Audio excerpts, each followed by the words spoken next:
ಓಂ ಶ್ರೀ ಗುರುಭ್ಯೋ ನಮಃ. ನಮಸ್ಕಾರ ವೀಕ್ಷಕರೇ, ಚಂದ್ರಶೇಖರ್ ಯೂಟ್ಯೂಬ್ ಚಾನಲ್ಗೆ ಸ್ವಾಗತ ಸುಸ್ವಾಗತ. ವೀಕ್ಷಕರೇ, ಈಗ ನಾನು ಮಾಡ್ತಕ್ಕಂಥ ವಿಡಿಯೋ ತುಂಬ ವಿಶೇಷವಾದಂಥದ್ದು. ಈ ರಾಶಿಯಲ್ಲಿ ಹುಟ್ಟಿರ್ತಕ್ಕಂತಹ ಹೆಣ್ಣುಮಕ್ಕಳು ತ್ರಿಮೂರ್ತಿಗಳ ಒಂದು ವರಪ್ರಸಾದದಿಂದ ಹುಟ್ಟಿರ್ತಕ್ಕಂಥವರಾಗಿದ್ದಾರೆ. ಹಾಗಿದ್ದರೆ ತ್ರಿಮೂರ್ತಿಗಳ ವರಪ್ರಸಾದದಿಂದ ಹುಟ್ಟಿರ್ತಕ್ಕಂಥ ಹೆಣ್ಣು ಮಕ್ಕಳಿಂದ ಆ ಮನೆಗೆ, ತಂದೆ ತಾಯಿಗಳವರಿಗೆ ಎಂತಹ ಅದೃಷ್ಟ ಇರಬೇಕು ಯೋಚನೆ ಮಾಡಿ. ಹೌದಲ್ವಾ? 100% ಸತ್ಯ. ಇದು ನಾನು ಹೇಳುವಂತಹ ಈ ರಾಶಿಯಲ್ಲಿ ಜನಿಸಿರ್ತಕ್ಕಂತಹ ಹೆಣ್ಣು ಮಕ್ಕಳು ಬ್ರಹ್ಮ, ವಿಷ್ಣು, ಮಹೇಶ್ವರ ಇವರ ಒಂದು ವರಪ್ರಸಾದದಿಂದ ಹುಟ್ಟಿರ್ತಕ್ಕಂಥವರಾಗಿರ್ತಾರೆ. ವೀಕ್ಷಕರೇ, ಭಾಳಷ್ಟು ವಿಡಿಯೋಗಳಲ್ಲಿ ಹೇಳ್ತಾ ಇರ್ತೀನಿ ನಾನು, ಯಾವತ್ತೂ ಕೂಡ ಅದೃಷ್ಟ ಅಂತಕ್ಕಂಥದ್ದು ನಮ್ಮ ಕೈಯಲ್ಲೇ ಇರುತ್ತೆ. ಅದೃಷ್ಟವನ್ನು ಹೇಗೆ ತರಿಸ್ಕೋಬೇಕು, ಹೇಗೆ ಬರ್ಸ್ಕೋಬೇಕು, ಹೇಗೆ ಬದಲಾಯಿಸ್ಕೋಬೇಕು ಅಂತಕ್ಕಂಥ ಯೋಚನಾ ಶಕ್ತಿ ನಾವು ಸ್ವಲ್ಪ ಪಡ್ಕೋಬೇಕಾಗುತ್ತೆ. ಅದೃಷ್ಟ ಅನ್ನೋದು ಪ್ರತಿಯೊಬ್ಬರಲ್ಲಿ ಇರುತ್ತೆ, ಇಲ್ಲ ಅಂತ ಹೇಳೋದಿಲ್ಲ. ಅದನ್ನು ಬಳಸ್ಕೊಳ್ಳುವ ರೀತಿ ಮಾತ್ರ ನಮಗೆ ಗೊತ್ತಿರಬೇಕು. ಅದನ್ನು ಯಾವ ರೀತಿ ನಾವು ಮೂವ್ ಮಾಡಬೇಕು ಅಂತಕ್ಕಂಥದ್ದು ಕೂಡ ಒಂದು ಯೋಚನಾ ಶಕ್ತಿಯಿಂದಲೇ ಪ್ರಾರಂಭ ಆಗಬೇಕು. ಮೊದಲು ಒಳ್ಳೆ ರೀತಿಯಲ್ಲಿ ನಾವು ಯೋಚನೆ ಮಾಡಬೇಕು. ಎಂತಹ ಕಷ್ಟ ಬಂದರೂ ಕೂಡ ಹೆದರಬಾರ್ದು. ಪಾಸಿಟಿವ್ ಥಿಂಕಿಂಗು ತುಂಬ ಒಳ್ಳೆಯದು. ಒಬ್ಬ ವ್ಯಕ್ತಿಯನ್ನು ಶಿಖರದೆತ್ತರಕ್ಕೆ ಬೆಳೆಸಬೇಕಾದಂತಹ ಒಂದು ಗುಣ ಅಂತಂದರೆ ಒಂದು ಒಳ್ಳೆಯ ಯೋಚನಾ ಶಕ್ತಿ, ಪಾಸಿಟಿವ್ ಥಿಂಕಿಂಗ್ ಅಂತಕ್ಕಂಥದ್ದು ಭಾಳ ಇಂಪಾರ್ಟೆಂಟು. ಹಾಗಾಗಿ ವೀಕ್ಷಕರೇ, ಮೊದಲ ಬಾರಿಗೆ ನಮ್ಮ ವಿಡಿಯೋವನ್ನು ನೋಡ್ತಕ್ಕಂತಹ ಭಾಳಷ್ಟು ಜನ ಇದ್ದೀರಾ. ನಿಮಗೆ ಆರೋಗ್ಯ ಐಶ್ವರ್ಯ ಎಲ್ಲ ಕೊಟ್ಟ ದೇವರು ಕಾಪಾಡಲಿ ಅಂತೇಳಿ ನಾನು ಮಹಾಸಂಕಲ್ಪವನ್ನು ಮಾಡಿಕೊಳ್ತೇನೆ. ನಿಜವಾಗ್ಲೂ ಒಂದು 5 ನಿಮಿಷ 10 ನಿಮಿಷ ಒಂದು ವಿಡಿಯೋ ನೋಡಬೇಕಂದ್ರೂ ಕೂಡ ಭಾಳ ಕಷ್ಟ ಇರುತ್ತೆ. ಆದರೂ ಏನೋ ಒಂದು ಹೊಸ ವಿಚಾರ ಇರುತ್ತೆ, ಏನೋ ಒಂದು ಹೊಸದು ಹೇಳ್ತಾರೆ ಅಂತಕ್ಕಂಥ ಮನೋಭಾವನೆಯಿಂದ ನೀವು ನೋಡ್ತಾ ಇರ್ತೀರ. ಅದು ಯಾವತ್ತೂ ನಿಮಗೆ ಸುಳ್ಳಾಗಲ್ಲ. 100% ನಾನು ವಿಡಿಯೋ ಮಾಡೋದೇ ಕಡಿಮೆ. ಅದರಲ್ಲೂ ಕಡಿಮೆ ಅಂದರೆ ಒಂದು ಒಳ್ಳೆ ವಿಚಾರ ಸಿಕ್ಕಾಗ ಮಾತ್ರ ನಾನು ಮಾಡೋದು. ನಿಮ್ಮ ನೇಮನ್ನು ಪ್ರನಾಲಜಿ, ಗ್ರಾಫಾಲಜಿ, ಸಿಗ್ನೇಚರಾಲಜಿ, ಜಮಾಲಜಿ, ವಾಸ್ತು ಈ ಎಲ್ಲ ಶಾಸ್ತ್ರಗಳ ಪ್ರಕಾರ ನೀವು ಮಕ್ಕಳಿಗಾಗ್ಬೋದು, ದೊಡ್ಡವ್ರಿಗಾಗ್ಬೋದು, ನಿಮ್ಮ ನೇಮ್ ನಂಬರ್ ಎಷ್ಟಿದೆ, ಈ ಹುಟ್ಟಿರ್ತಕ್ಕಂಥ ಮಗುವಿಗೆ ಯಾವ ಅಕ್ಷರದಲ್ಲಿ ಇಡಬೇಕು, ಈ ಯಾವ ಶಾಸ್ತ್ರಗಳ ಪ್ರಕಾರ ಇಡಬೇಕು. ಯಾಕಂದರೆ ನೇಮ್ ಅಂತಕ್ಕಂಥದ್ದು ಒಂದೇ ಒಂದು ಸಲ ಇಡತಕ್ಕಂಥದ್ದು, ಪದೇ ಪದೇ ನಾವು ಚೇಂಜ್ ಮಾಡಿ ಇಡೋದು ಚೆನ್ನಾಗಿರೋದಿಲ್ಲ. ಅದು ಯೋಚನೆ ಮಾಡಬೇಕು. ಎಲ್ಲ ಶಾಸ್ತ್ರಗಳ ಪ್ರಕಾರ ನೀವು ಇಟ್ಕೊಂಡಿದ್ದೆ ಆದರೆ 100% ಸಕ್ಸಸ್ ಕಾಣ್ತೀರಾ ಅಂತಕ್ಕಂಥ ಮಾತನ್ನು ನಾನು ಬಹಳ ಧೈರ್ಯವಾಗಿ ಹೇಳ್ತೇನೆ. ಈ ತ್ರಿಮೂರ್ತಿಗಳ ಬ್ರಹ್ಮ, ವಿಷ್ಣು, ಮಹೇಶ್ವರರ ವರಪ್ರಸಾದದಿಂದ ಹುಟ್ಟಿರ್ತಕ್ಕಂಥವರು ನಾನು ಹೇಳುವಂತಹ ರಾಶಿಗಳಲ್ಲಿ ಜನಿಸಿರ್ತಕ್ಕಂಥವರು. ರಾಶಿಗಳ ಹೆಸರುಗಳನ್ನು ನಾನು ಹೇಳ್ತೀನಿ ಕೊನೆಗೆ ನೋಡಿ. ಭಾಳಷ್ಟು ಈಗ ಹೆಣ್ಣು ಸಂತಾನ ಅಂದಾಕ್ಷಣ ಭಾಳಷ್ಟು ಜನಕ್ಕೆ ಖುಷಿಯಾಗುತ್ತೆ. ಮಹಾಲಕ್ಷ್ಮಿ ನಮ್ಮ ಮನೆಗೆ ಬಂದುಬಿಟ್ಲು. ಕೆಲವರಿಗೆ ದುಃಖನೂ ಆಗುತ್ತೆ. ಹೆಣ್ಣು ಮಗು ಅಂದರೆ ಸುಮ್ಮನೆ ಅಲ್ಲ. ಇವತ್ತು ಅಟ್ ಪ್ರೆಸೆಂಟ್ ಸಿಂಪಲಾಗಿ ಮದುವೆ ಮಾಡಬೇಕು ಅಂದ್ರೆ 30 ಲಕ್ಷ ಬೇಕು. ಸಿಂಪಲ್ ನಾನು ಹೇಳ್ತಿರೋದು. ಇನ್ನು ಗ್ರ್ಯಾಂಡಾಗಿ ಮಾಡಬೇಕಂದ್ರೆ ಕೋಟಿಗಟ್ಟಲೆ ಬೇಕು. ಅದಕ್ಕೋಸ್ಕರವಾಗಿ ಭಾಳಷ್ಟು ಜನ ಹೆಣ್ಣು ಅಂದಾಕ್ಷಣ ಬೇಜಾರು ಮಾಡ್ಕೊಳ್ತಕ್ಕಂಥವ್ರು ಭಾಳ ಜನ ಇದ್ದಾರೆ. ಆದರೆ ನಿಜವಾಗ್ಲೂ ಕೂಡ ಹೆಣ್ಣು ಯಾವತ್ತು ಪ್ರತಿಯೊಂದು ಮನೆಗೂ ಸಹ ಹೆಣ್ಣು ಒಳ್ಳೇದು ಮಾಡುತ್ತೆ ಅಂತಕ್ಕಂಥದ್ದು ತಾವು ಪ್ರತಿಯೊಬ್ಬರು ತಿಳ್ಕೋಬೇಕು. ಹೆಣ್ಣಿಂದಲೇ ಇವತ್ತು ಈ ಒಂದು ಭೂಮಿ ಮೇಲೆ ಇರ್ತಕ್ಕಂಥ ಒಂದು ಸಂತಾನ ಇರ್ತಕ್ಕಂಥದ್ದು ನೀವು ನೋಡಬೇಕು. ಹೆಣ್ಣಿಗೆ ಎಷ್ಟು ತಾಳ್ಮೆ, ಎಷ್ಟು ಒಂದು ಒಳ್ಳೆಯ ಹೃದಯ ಇರುತ್ತೆ ಅಂತಂದರೆ, ಹೆಣ್ಣಿಗೆ ಸಮಾನವಾಗಿ ಇರ್ತಕ್ಕಂಥ ಗಂಡಸರು ಸಾಮಾನ್ಯವಾಗಿ ಯಾರೂ ಇಲ್ಲ ನೋಡಿ. ಭೂತಾಯಿ ಎಷ್ಟು ಕ್ಷಮೆಯಾಧರಿತ್ರಿ ಅಂತ ನಾವು ಕರಿತೀವಿ. ಭೂತಾಯಿ ಭೂಮಿ ಮೇಲೆ ನಾವು ಏನೇನೋ ಮಾಡ್ತೇವೆ. ಭೂತಾಯಿ ಎಂದಾದರೂ ಬೇಸರ ಪಟ್ಕೊಂಡಿದ್ದಾಳ? ಆಕಾಶ, ಸೂರ್ಯ, ಚಂದ್ರ, ಪಂಚಭೂತಗಳು ಎಂದಾದರೂ ನಾವು ಏನೇ ಮಾಡಿದ್ರು ಅವೆಲ್ಲ ಸಹಿಸ್ಕೊಂಡು ಅವತ್ತು ಬಾಳ್ತಾ ಇದ್ದಾವೆ ಅಂತಂದರೆ ಎಂತಹ ಒಂದು ಈ ಪ್ರಪಂಚದಲ್ಲಿ ಹುಟ್ಟಿರ್ತಕ್ಕಂಥ ನಾವು ಪುಣ್ಯವಂತರಲ್ವ? ಅದರಲ್ಲೂ ಕೂಡ ಈ ಹೆಣ್ಮಕ್ಳು ನಾನು ಹೇಳ್ತಕ್ಕಂಥ ರಾಶಿಯಲ್ಲಿ ಜನಿಸಿರ್ತಕ್ಕಂಥವರು ಇವರು ಒಂದು ವರಪ್ರಸಾದ ಅಂತ ನಾವು ಹೇಳ್ಬೋದು. ಯಾಕಂದರೆ ಕೆಲವರು ಹೆಣ್ಣು ಮಕ್ಕಳು, ಕೆಲವು ಮನೆಗಳಲ್ಲಿ, ಕೆಲವು ಕುಟುಂಬಗಳಲ್ಲಿ ನಾವು ನೋಡ್ತಾ ಇರ್ತೇವೆ. ಹೆಣ್ಣು ಮಕ್ಕಳು ಸಂತಾನ ಅಂದರೆ ಅವ್ರಿಗೆ ಅಲರ್ಜಿ ಇರುತ್ತೆ. ಜೊತೆಗೆ ಏನೋ ಅವ್ರು ಹೆಣ್ಣು ಮಕ್ಕಳಲ್ಲಿ ಕೆಲವರು ಹೇಳ್ತಾರೆ ನನ್ನ ಹತ್ರ, ಸರ್ ನಮ್ಮ ವಂಶದಲ್ಲಿ ಹುಟ್ಟಿರ್ತಕ್ಕಂಥ ಹೆಣ್ಣು ಮಕ್ಕಳಿಗೆ ಯಾವತ್ತೂ ಒಳ್ಳೆ ಗಂಡು ಸಿಗಲ್ಲ, ಅಥವಾ ಒಳ್ಳೆ ಗಂಡು ಸಿಕ್ಕರೆ ಜೀವನ ಸರಿ ಇರೋದಿಲ್ಲ, ಜೀವನ ಸರಿಯಾಗಿ ಎಲ್ಲ ಸಂಪಾದನೆ ಎಲ್ಲ ಸರಿ ಇರುತ್ತೆ, ತಮ್ಮ ಮಕ್ಕಳಿಗೆ ಭವಿಷ್ಯ ಚೆನ್ನಾಗಿರೋದಿಲ್ಲ, ಈ ರೀತಿಯೇ ನಮ್ಮ ಕುಟುಂಬದಲ್ಲಿ ನಮ್ಮ ವಂಶದಲ್ಲಿ ಆಗ್ತಾ ಇರುತ್ತೆ ಅಂತ ಕೆಲವರು ಹೇಳ್ತಾರೆ. ಕೆಲವರು ಏನು ಮಾಡ್ತಾರೆ, ಸರ್ ಹೆಣ್ಣು ಮಕ್ಕಳು ನಮ್ಗೆ ಹುಟ್ಟತಕ್ಕಂಥವ್ರು ನಮ್ಮ ವಂಶಾಭಿವೃದ್ಧಿಗೆ ತುಂಬ ಅವ್ರು ಹುಟ್ಟಿದ ಮೇಲೆ ನಮಗೆ ಬೇಕಾದಷ್ಟು ಒಳ್ಳೆಯದಾಗಿರುತ್ತೆ ಸರ್. ಆದರೆ ಭಾಳ ವರ್ಷ ಇರಲ್ಲ ಸರ್, ಒಂದು 18-20 ವರ್ಷ ಒಳಗಡೆ ಮದುವೆಯಾಗಿ ಹೋಗ್ಬಿಡ್ತಾರೆ ಸರ್, ನಮ್ಗೆ ಮತ್ತೆ ದರಿದ್ರ ಕಾಲ ಬಂದುಬಿಡುತ್ತೆ ಅಂತ ಕೆಲವರು ಹೇಳ್ತಾರೆ. ಇದೆಲ್ಲ ನಿಜ ನಾನು ಹೇಳ್ತಕ್ಕಂಥದ್ದು. ಇವೆಲ್ಲ ಇನ್ನೊಂದು ಹಲವಾರು ಸಮಸ್ಯೆಗಳು ಯಾವ ರೀತಿ ಬರುತ್ತೆ ಅಂತಂದರೆ, ಹೆಣ್ಣಿಗೆ ಏನಾದರೂ ನಮ್ಮ ಕುಟುಂಬದಲ್ಲಿ ದೋಷ ಆಗಿದೆ ಅಂದರೆ 2 ಪ್ರಮುಖವಾಗಿ ದೋಷಗಳಿದ್ದಾವೆ ಅಂತ ತಿಳ್ಕೊಬೇಕು ನೀವು.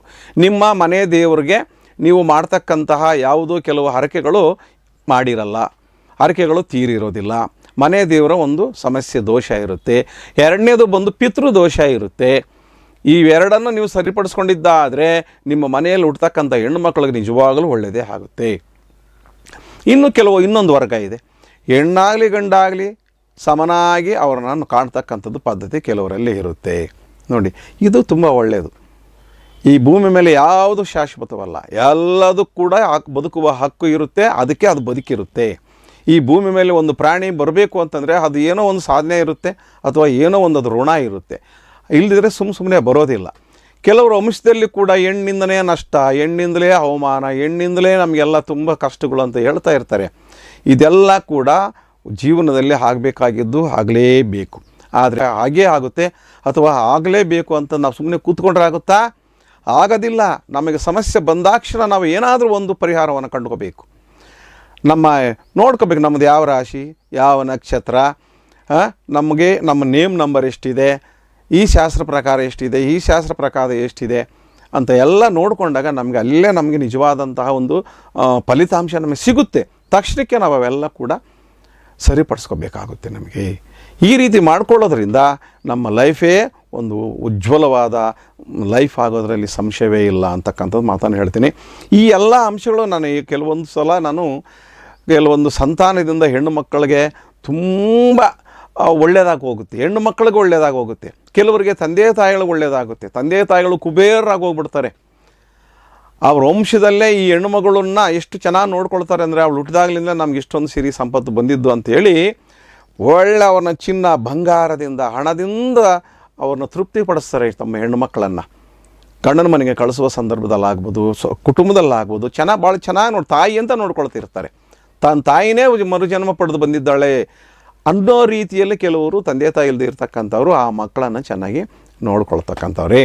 ಮತ್ತು ಕೆಲವರಿಗೆ ಮುಟ್ಟಿದ್ದೆಲ್ಲ ಚಿನ್ನ, ಹೆಣ್ಣು ಮಗು ಹುಟ್ಟಿದಾಕ್ಷಣ ಅವ್ರು ಮುಟ್ಟಿದ್ದೆಲ್ಲ ಚಿನ್ನ.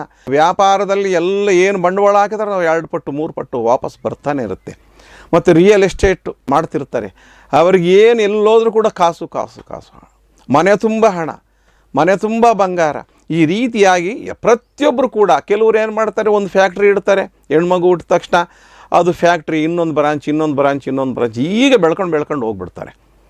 ಎಷ್ಟೋ ಜನ ಸುಮಾರು 200-300 ಇಷ್ಟೊಂದು ಜನಕ್ಕೆ ಕೆಲಸ ಕೊಡ್ತಕ್ಕಂತಹ ಒಂದು ಶಕ್ತಿ ಆ ಹಣಕಾಸಿನ ಒಂದು ಇದರಿಂದ ಅವರಿಗೆ ಬರುತ್ತೆ. ಇದೆಲ್ಲ ನಾನು ಯಾಕೆ ಹೇಳ್ತೀನಿ ಅಂತಂದರೆ, ಕಷ್ಟ ಸುಖ ಅಂತಕ್ಕಂಥದ್ದು ಹೆಣ್ಣು ಮಕ್ಕಳಿಂದನೂ ಬರುತ್ತೆ, ಹೆಣ್ಣು ಮಕ್ಕಳಿಂದಲೂ ಒಳ್ಳೆಯದು ಆಗುತ್ತೆ, ಕೆಟ್ಟದ್ದು ಆಗುತ್ತೆ, ಸತ್ಯಾಂಶ ಇದು. ಆದರೆ ಕೆಲವು ವರ್ಗದವರಿಗೆ ಗಂಡು ಮಕ್ಕಳಿಂದ ಇದೆ, ನಾನು ಬೇರೆ ವಿಡಿಯೋ ಮಾಡ್ತೀನಿ. ಅದು ಗಂಡು ಮಕ್ಕಳಿಂದ ಹೇಗೆ ಅವರು ಖುಷಿ ಪಡ್ತಾರೆ, ಈ ಗಂಡು ಮಕ್ಕಳಿಂದ ಆ ಕುಟುಂಬಕ್ಕೆ ಹೇಗೆ ಒಳ್ಳೆಯದಾಗುತ್ತೆ ಅಂತಕ್ಕಂಥದ್ದು ಹೇಳ್ತೀನಿ. ಹಾಗಾಗಿ ವೀಕ್ಷಕರೇ, ನಾನು ಈ ಎಲ್ಲ ಅಂಶಗಳನ್ನು ಹೇಳಿದ್ದೀನಲ್ವ. ಹಾಗಾದರೆ ಯಾವ ರಾಶಿಯಲ್ಲಿ ಹುಟ್ಟಿರ್ತಕ್ಕಂಥವ್ರು ಅಂತಕ್ಕಂಥದ್ದು ನಿಮಗೆ ನಾನು ಹೇಳಲೇಬೇಕು.